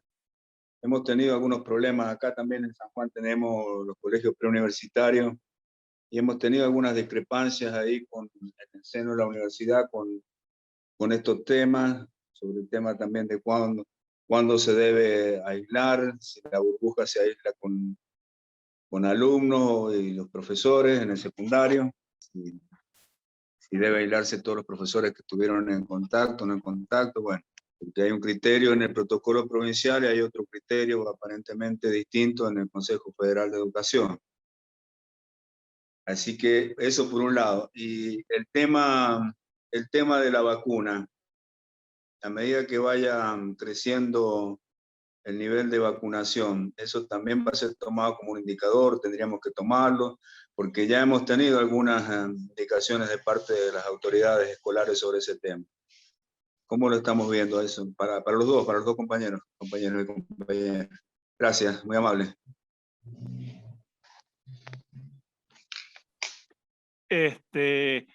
Indudablemente los indicadores, cuando se arman, no es algo estático, los indicadores son dinámicos y más en estos casos hay que ir adecuándolo a medida que vamos avanzando y las circunstancias. Indudablemente el indicador va a tener que tener una componente de vacunación, de los porcentajes vacunados. Indudablemente eso, en el caso nuestro, en la reunión próxima de la comisión que estamos pidiendo, será un tema a tratar, a ver cómo lo incorporamos ahí, ¿no? Y en el tema de aislamiento de la burbuja, no sé, Lilian, si vos tenés alguna otra cosa, pero si hay una burbuja que se pinchó, como dicen literalmente, hay que aislar la burbuja completa. No sé, digamos, eso es hasta donde yo tengo entendido. No sé, Lilian, vos si tenés algún otro dato. No, eso es así, eso se mantiene. Todo lo que sea contacto estrecho, inclusive lo que se está evaluando en un proceso de segunda ola, especialmente en aquellas ciudades donde la tasa de incidencia, que es la cantidad de casos acumulados en los últimos 14 días, dividido la población general por 100.000, es elevada. En esos lugares, especialmente, cuando hay algún trabajador que tenga síntomas y sea un caso sospechoso, tiene que estar aislado ese trabajador 48 a 72 horas. Y si ese trabajador estuvo en contacto con un paciente con COVID, esa burbuja se debe aislar. Ahora estamos en una situación muy complicada.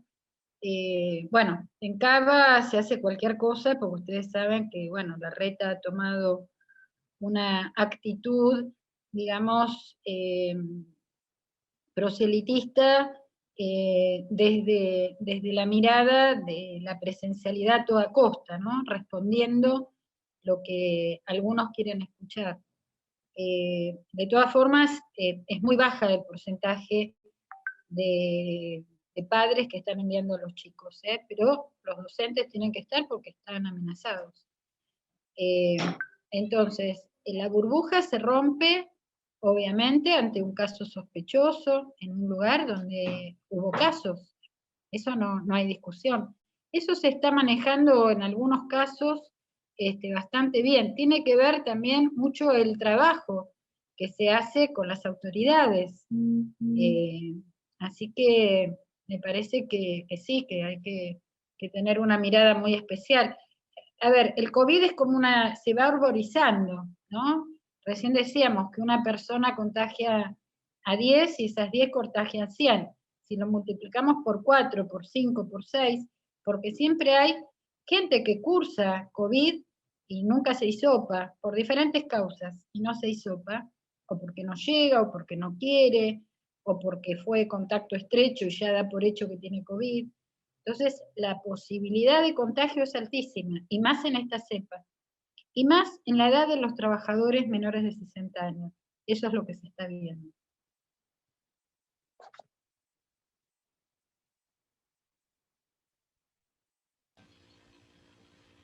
¿Alguien más? Van a tener que anotarse porque las tengo que habilitar.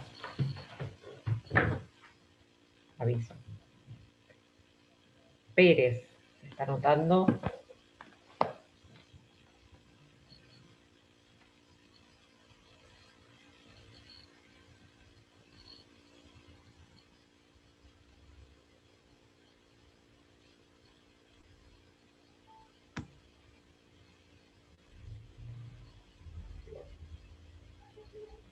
Ahí ya está como para hablar, ¿eh?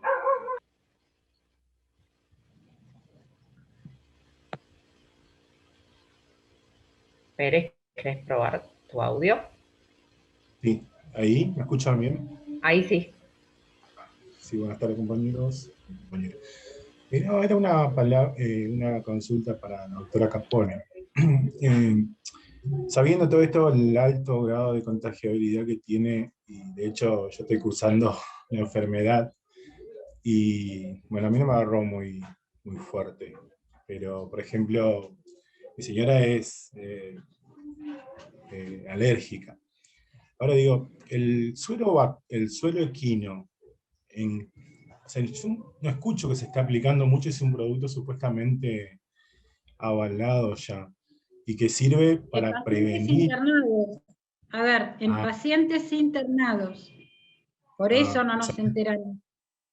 No se puede aplicar antes si no está internado. Porque, por ejemplo, Tiene que ella tener está... una gravedad. Y tiene que ser una indicación médica. Sí, porque no escuché mucho, digo, y si es un producto argentino, y bueno, por ejemplo, nos mandan de la obra social que no hay un tratamiento. O sea, No, es por que no más hay tratamiento, compañero, para el COVID. A ver, tanto el plasma como el suero equino tiene que estar internado, el paciente tiene que tener, yo lo que comentaba, tiene que ser para que no quede en terapia intensiva, es decir, un cuadro complejo. La ventaja del suero equino, que vos creo que son hasta 10 personas, y en el plasma 3. Entonces es una cuestión, o 7 personas a 3, es una cuestión de proporción de donación de anticuerpos. Tenés que estar internado y tenés que cumplir ciertos requisitos. No va de suyo, no es que te internás y te dan el suero. Claro, digo, es una evaluación clínica, perfecto. No, es eso nada más quería saber, porque como no escuché y tampoco es como que... Sí, Está bueno la aclaración, porque eso, no sabemos lo que está pasando al interior de los hospitales, cuando la gente está internada, estamos por fuera. Por un lado decimos que bueno que no nos enteramos, pero por el otro lado es importante que esta información circule. Por eso todo lo que planteaba Lilian, de que entendamos cómo funciona tanto el suero equino como la donación de plasma, por reiterar los canales para la donación. Ahí Gustavo Armas está pidiendo la palabra por Aday. Gracias, compañero. Gracias, compañero. Hola a todos, todas, ¿cómo va? Bueno, muchas gracias primero por el encuentro, y para Lilian también la consulta. Así como las personas que cursan la enfermedad generan anticuerpos y a partir de ahí pueden donar plasma, y ese plasma se utiliza para el tratamiento de enfermos y no enfermas, la consulta es, digo, la gente, las personas que tienen la vacuna, que son vacunados, generan anticuerpos también, y esos anticuerpos, el plasma de esas personas, ¿también se puede utilizar para las personas como tratamiento de las personas que cursan la enfermedad? Eso se está evaluando.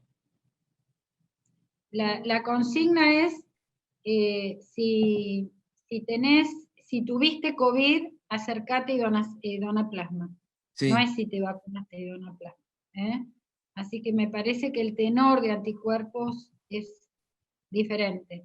Lo que no sé es, si tuviste COVID y después te vacunaste, si podés donar.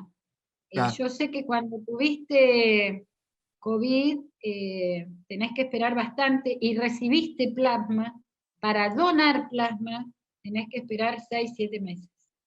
Por eso, a ver, no es una cosa matemática, no es que a vos te llega y ya te dan el plasma, ¿se entiende? Es una indicación. Sí. Lo mismo que la donación, es como la donación de sangre, no todos pueden donar. De todas formas, quiero aclarar algo. Por más que te vacunes, suponte que hayas tenido COVID y después te das 2 dosis de vacuna y tenés anticuerpos, te tenés que seguir cuidando igual, porque la posibilidad de contagiar a otro sigue estando, y podés contagiar a alguien que después se muere. ¿Está claro? Digo esto porque esto no es yo me salvo y nada más. Yo me salvo y te salvo a vos y los dos nos salvamos. Esto es colectivo. Lo que el coronavirus nos está dejando como enseñanza, que es una cuestión de todos, no es una cuestión individual. Entonces, por eso yo hice el mención, lo del Ministerio de Trabajo, que no estamos de acuerdo, y cuando uno no está de acuerdo lo tiene que decir, que personas con 2 dosis en grupos de riesgo estén trabajando. 2 dosis si sos trabajador de la salud. Te pueden convocar con 1 dosis a los 14 días. No estamos de acuerdo en este contexto. No es necesario. No es necesario. Se puede trabajar desde la casa. ¿Se entiende? Esto es riesgo y beneficio. No es necesario. Gracias, Lilian. Ayelen, de Adunki.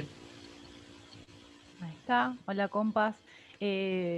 Nada, agradecerles a Lilian y Arnoldo la exposición excelente, súper clara, y compartirles algunas consultas y algunos disparadores que a partir de lo que nos fueron compartiendo. Primero, consultar entonces una cuestión que quedó ahí en la exposición de Lilian, no me quedó tan en clara también porque estoy con los niños por acá, pero entonces hay un trabajador de nuestros sindicatos que contrae coronavirus, además de hacer la presentación de la enfermedad con la obra social, debe denunciarlo en la RT siempre, aunque estemos de modalidad virtual.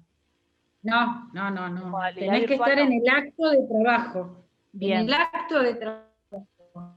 En ocasión del trabajo. Bien, porque ahí no me quedó claro lo que nosotros estamos discutiendo. ¿Y por qué entonces están las Perfecto, está buenísimo. Rechazando la denuncia? Sí, pero vos, por ejemplo, en una curtiembre, tenés un trabajador que se contagió de otro. ¿Es contagio? ¿Es enfermedad laboral? ¿Te contagiaste en tu lugar de trabajo? Un docente. Nosotros hemos tenido docentes que han estado repartiendo bolsones de comida el año pasado en la provincia de Buenos Aires, en el conurbano. Una directora se contagió del marido y contagió a la secretaria. Esa enfermedad profesional la rechazó. Bien. ¿Se entiende? Entonces, vos tenés que decir, estoy trabajando, tenés que tener la certificación de tu trabajo y la certificación de la enfermedad. Ahora, si a mí el empleador me convoca a trabajar y el transporte está como está en la ciudad de Buenos Aires y en el conurbano, y la verdad que para mí es una enfermedad in itinere, me la contagié en el colectivo, ¿qué querés que te diga? Y mucha gente lleva ese contagio a la casa. O sea, así es como se produce, digamos, el colapso sanitario.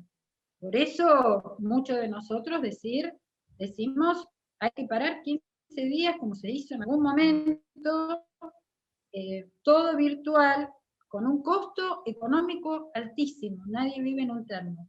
Pero sanitariamente hay que hacer un corte, porque se sigue muriendo la gente. Es así.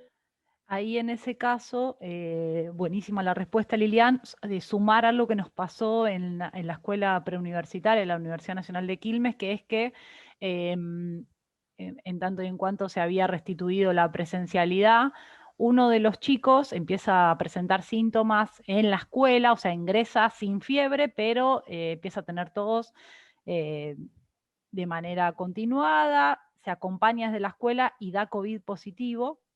Y en ese caso, al docente, se aísla la burbuja, en esto que se preguntó antes de la burbuja, se aísla la burbuja, pero no al docente, no a los docentes que habían estado en el curso. ¿Por qué? Porque según el protocolo, los adultos institucionales tenemos que estar a una distancia prudencial, con mascarilla, con barbijo. Entonces, desde la parte de la universidad lo que nos decían es, si se cumple el protocolo no hay riesgo, y entonces los docentes de la burbuja no deben ser aislados. En ese caso, como la gente que había dado la charla de seguridad e higiene no había sido claro con la obligatoriedad de la mascarilla, y en ese caso esos docentes incluso no tenían la mascarilla puesta, lo que pudimos plantear ahí desde el sindicato fue que no estaban dadas todas las condiciones de seguridad y logramos que, por un lado, que se los aísle por el contacto estrecho, pero también que se les haga el hisopado a esos docentes que estábamos todos en duda por la cercanía que habían tenido, pero en las otras escuelas de provincia no se está aislando o no se estuvo aislando mientras estuvo, y en Cava tampoco, a los docentes. Sí, cuando se habla de aislar la burbuja se aísla a los estudiantes, pero no hacia los docentes en todas las escuelas. No sabemos si esto tiene que ver con un criterio de los metros cuadrados del aula o las lecturas, las interpretaciones que se hacen de los protocolos, depende de la jurisdicción. Pero bueno, eso por ejemplo fue algo que ocurrió. Y después algunas preguntas que me anoté acá es, entonces, si hay información de esto que nos está pasando en el AMBA, muchos docentes que hemos recibido la primera dosis de la Sinopharm, pero no la segunda, en ese tiempo que se estira entre la primera y la segunda dosis, si hay alguna información sobre cuánto es el tiempo que se puede esperar entre una dosis y otra, como para poner al tanto a los compañeros y compañeras que varios están preguntando. Y después me interesó muchísimo esto que planteaba Lilian, de que el trabajador de riesgo con segunda dosis dada, ya según lo que creo que dijeron que hoy informó el Ministerio de Trabajo, debería volver a las tareas presenciales. Sí, ¿cuál es lo que se está planteando desde la intersindical respecto de la cuestión de salud de ese compañero o de esa compañera? Porque esta preocupación me parece que la compartimos todos y todas. Muchas gracias a los dos. Nosotros, no, a ver, por parte, si se cumple el protocolo, por ejemplo, en provincia de Buenos Aires hay un plan jurisdiccional, si se cumple ese protocolo de distancia, máscara, con barbijo, etcétera, etcétera, está todo bien, digamos. Si vos no tenés, si tenés más de 1,5 metros de distancia, y el aula se ventila constantemente, eso está todo bien, se aísla a los chicos y no a los docentes. El problema es cuando el docente trabaja en varias burbujas. Por eso, la mayor incidencia en el contagio fue en la modalidad secundaria. No solamente porque los docentes van de escuela en escuela, sino la reunión de los chicos, que es lógico, porque esto es complicado, esto se ve en todo el mundo. Esto tiene un componente no de negligencia de los adolescentes, sino de necesidad de estar con sus pares. Entonces es un tema muy complejo. Lo de Cava es diferente. Lo de Cava acá, por eso nosotros es diferente. Es todo muy, muy complicado en Cava. Pero por eso nosotros decimos que en un colegio esto tiene que ser tomado como un proyecto institucional. Los directivos y los trabajadores, docentes y no docentes, y los padres. Entonces, tiene que ser una cosa muy colectiva, muy hablada, muy trabajada, para que esto quede claro, digamos, en cuáles son las situaciones. Por ejemplo, si se cumplen los protocolos, si reciben el alcohol en gel, si se puede abrir las ventanas, ahora vienen épocas difíciles, y más en el interior del país, digo, me parece que hay un montón de cuestiones. Por eso hay que, cada escuela, como decimos, cada familia es un mundo, cada escuela también es un mundo. Ahora, si vos como médica me preguntás a mí si los trabajadores con 2 dosis y protocolo pueden ir a trabajar, yo te diría que sí. Ahora, de riesgo depende el riesgo. Un inmunocomprometido yo no lo saco de la casa. ¿Se entiende? Un diabético grave yo no lo saco de la casa. Embarazada no la saco de la casa. Para nada. Entonces, la vacuna cambia la epidemiología, pero hay que ver que es un grupo de riesgo. O sea, hay provincias que dicen que el grupo de riesgo es una cardiopatía, un trasplantado, una inmunodeficiencia y un diabético, y una EPOC. Un asma grave no puede salir de la casa. Una malformación congénita, un oncológico, digo, me parece que no se puede generalizar. Ahora, si yo voy a trabajar, tengo alguna actividad de riesgo, con 2 dosis, y tengo buena dosis de anticuerpos, digamos, dosaje de anticuerpos, si vas cumpliendo el protocolo, podés ir a trabajar. ¿Me explico? Siempre y cuando, ¿cómo vas? Por ejemplo, yo vivo en Almagro, y cada vez veo más autos, porque la gente trata de no tomar colectivo. Pero bueno, lo veo yo en Cava, tampoco quiero ser cabocentrista, digamos. Cada lugar va a tener lo suyo. Pero en Quilmes también. Yo conozco gente de Quilmes y el transporte, una de las cosas que nosotros decimos, que no hubo una política de transporte ajustada. ¿Qué es lo que hacían las fábricas de los trabajadores? De los curtidores, por ejemplo. Los mandaban a buscar a las casas con remis, pero entraban 4 por remis. O sea, que después terminaba contagiado los 4 obreros y el remisero. Entonces, ¿se entiende? O sea, todo lo hacemos de una forma poco cuidada. Y otra de las cosas que quiero decir es que nosotros como espacio intersindical hicimos una encuesta y vimos que en aquellos lugares donde había comité mixto, donde había delegado de prevención, donde se trabajaba en los lugares de trabajo con los compañeros y compañeras, el nivel de contagio era muchísimo menor. porque también hay un relajamiento, uno se relaja, todos nos relajamos. Y tenés ganas de ver un amigo, y bueno, venía al balcón, o venía al fondo de casa, ¿se entiende esto? No te estoy diciendo tomar todos del mismo mate, porque hay mucha gente que ya se cuida en eso. Pero bueno, y después hay otros que bueno, hacen la suya, qué sé yo. El otro día me contestaron, yo amo la libertad, soy un libre pensador, quiero la vida, quiero el aire libre, quiero la familia y mis amigos. Y estamos en pandemia, qué sé yo, a mí también me encanta. Yo a mis nietos los veo en cuentagotas, a mí también me encantaría estar con mis 3 nietos, abrazarlos. Pasaré mi segundo cumpleaños sola por Zoom, horrible, pero bueno, es lo que hay. No, a ver, hay 300 millones de personas contagiadas en el mundo, digamos, no es un problema. Yo les mostré un mapa y sigue, en Nueva York todavía se sigue muriendo gente. Ahora, en el avance de la vacuna, tanto Estados Unidos, en algunos distritos, como en Inglaterra, en Israel, no hay muertos en las últimas semanas porque avanzaron a un porcentaje de vacunación del 70% de la población. Eso es muy importante, muy importante.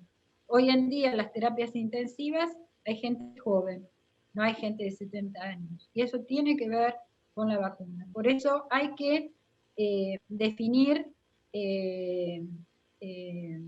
tendríamos que militar muy fuerte y tomarlo como un derecho humano, el acceso a la vacuna, que en nuestro país se tomó así. Quería preguntarte... Me preguntan... Sí, que está haciendo una pregunta a una compañera, ay, justo te fuiste del internet, pero bueno, le pregunto a Arnoldo, que está, Silvina Mercado está preguntando por el chat, ¿cómo hacemos con ella pone, cómo vamos a hacer con los protocolos si vemos que no se cumplen? Porque nos convertiría en fiscales de oficio si vemos que no se está cumpliendo los aforos, por ejemplo. ¿Tenés idea, Arnoldo, de qué está pasando con la aplicación de los protocolos? Sí, con respecto a la aplicación y el cumplimiento de los protocolos, eso, digamos, en el caso de las universidades, hay que informárselo a la Comisión de Condición y Medio Ambiente de Trabajo, a la Comisión Paritaria Local, porque, digamos, por la paritaria nacional tenemos la facultad como para poder hacer ese control y ese seguimiento de cumplimiento, es decir, que se cumpla el protocolo, responsabilidad, digamos, de las comisiones locales de condición y medio ambiente de trabajo, ¿no? Es decir, habría que informarle a los delegados locales para que lo verifiquen, y si llegara a haber algún problema de que no se pudiera lograr el cumplimiento, que informarlo a través de esas comisiones a la Comisión Nacional, que por convenio colectivo de trabajo podemos también tener fiscalización con respecto a eso. Fundamental ahí el trabajo, como también decía Lilia, ¿no? de los compañeros y las compañeras en las bases, en la aplicación y en la reproducción. Lo hemos hablado también muchas veces de la comisión, de cómo hacer para interiorizar a los compañeros y las compañeras en la aplicación, en qué consisten los protocolos, esto que decía Lilian recién, de cuando los sindicatos somos parte, también hace que se tenga más conciencia en los lugares de trabajo. Finalmente... Sí, esa es una medida bien preventiva, poder hacer una buena difusión como derecho laboral, el cumplimiento del protocolo, porque nosotros podemos tener la mejor política sanitaria. Realmente nuestro país fue pionero en un montón de cuestiones, pero si no llega a los lugares de trabajo, si no te apropias de eso como un derecho laboral, queda en el camino. Clave estas acciones. Ahí lo mismo, la misma compañera pregunta en relación con las ART, que era lo que vos estabas hablando sobre la incorporación del COVID. Si no lo reconocen como enfermedad laboral, ¿cuál sería la dimensión en la práctica? El tema es que la reconoce por fuera del listado y el trabajador enfermo debe presentar una serie de trámites y debe justificar su COVID como enfermedad profesional. Era lo que me decía esta compañera. Si yo me contagio en mi casa, no es enfermedad profesional, ¿entiende? Entonces, la clave dimensión... también el rol del sindicato y cómo lo podemos acompañar en, Claro. en estas presentaciones cuando se está teniendo tantos problemas con las CRT. Claro, pero tenés que estar trabajando. Si estás en virtualidad no podés tomarlo como enfermedad profesional. Sí, me imagino que tiene que ver con como decía Yelén, los colegios preuniversitarios que sí están Eso teniendo... es otra cosa, totalmente diferente, totalmente diferente. Finalmente, para no extendernos tanto, la última persona que está anotada es Liliana De Vita. Sí. Hola, ¿se escucha? ¿Se escucha? Sí, sí, se escucha. Sí, no, quería aportar al respecto del suero equino, que bueno, desconozco qué capacidad de producción tiene el instituto que lo está fabricando, que bueno, ya que me parece que tenemos tan poco en el tratamiento, en la provincia de San Juan no se está aplicando, no se está indicando en internación, no se dispone. Desconozco si es porque no hay confianza local de los profesionales que trabajan en el área de las terapias, o si es porque simplemente no llega, pero sé que en la provincia no se ha usado y no se está, digamos, ni siquiera para pacientes graves, ni intermedios, ni nada, en internación no se está utilizando. Sí, Bueno. la donación de plasma. Bueno, la donación de plasma no se está usando porque lamentablemente eso tiene que ver con una cuestión de solidaria, ¿cierto? Que el que se sana tiene que ir voluntariamente a donar, y por lo menos en la provincia hay poca tradición de donación. Aún han bajado, estamos por debajo de los límites mínimos de donación de sangre común. Mucho más el tema del paciente de COVID que se sana, no hay buena disponibilidad, así que ninguna de las dos cosas que son hasta el momento una ayuda bastante importante en los sectores de terapia, en la provincia no se está utilizando. El tema del suero equino, bueno, digo, es una pena ya que es un instituto público que podría, no sé, pero bueno, la verdad que en estos momentos es muy difícil, quizá no estén produciendo mucho, la verdad que no desconozco. lo sé en San Juan, sé que en Córdoba está, bueno, en Córdoba está, no sé en qué provincias está, pero cuando ayer estaba organizando la charla, lo que veía es que se está expandiendo en varios. Esto recién empezó en diciembre, enero. Así que me Bien, parece puede ser que todavía no llegue o no se haya empezado. Está bien. Esperemos que llegue. Entonces, nada más quería aportar. Gracias. Bueno, compañeras, compañeros, no quiero que se siga extendiendo. Sé que todos estamos atravesando también momentos complicados. La verdad que ha sido un gusto compartir con ustedes esta tarde, y creo que nos llevamos un montón de insumos. Recordarles que a todos los que se hayan inscrito y hayan dejado sus correos electrónicos, les vamos a hacer llegar los materiales con los que se estuvo trabajando hoy, el acta paritaria, los PowerPoint, seguramente también los links al video que vamos a estar subiendo a las redes tanto del instituto como de la federación. Y bueno, saludarles, que tengan un lindo día y que nos sigamos cuidando, como decía Liliana, cuando nos cuidamos, cuidamos a los demás, y esa es el gran aprendizaje que tenemos de esta pandemia. Muchas gracias, un gusto, compañeros y compañeras. Gracias. Nos vemos. Nos vemos, gracias. Muchísimas gracias a todos, gracias Lilian, gracias Arnoldo. Gracias Yamile. Abrazo. Gracias. Seguramente esta es la primera de varias actividades más que vamos a tener sobre el tema de condiciones y medio ambiente de trabajo, sobre la discusión de universidad y sobre otras más que nos interesa promover desde el instituto.